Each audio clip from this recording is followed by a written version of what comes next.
mu ne lan mooy gis-gisu lislaam ci wuute gi nit ñi di wuute ci weeri koor yi ci réew yi. waaw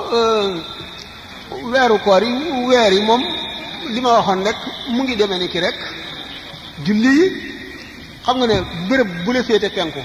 fa la julli di njëkk a jote weer wi feeñ itam xam nga ne weer yi moom du jóg ci asamaan si moom faaw mu ngi fi léeg-léeg bu fekkente ne jant bi jot na ko ba muy suux te taqaliko wuñu du feeñ waaye bu ko jant bi rawee tuuti rek ba mu xaw a lëndëm bu ko jiitoo xam nga ne moom jant bi daf koo gën a gaaw dana ko ànd ak moom dem ci ba jotaat ko weneen yoon maanaam daw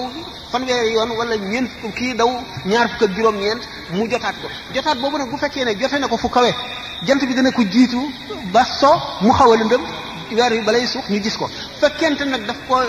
jot boo xam ne fekk nañ ñoom ñaar ñi ngi jegee so ñu soandoo wala jant bi njëkk koo sooyee tuuti wala weer wi njëkk koo sooyee tuuti du feeñ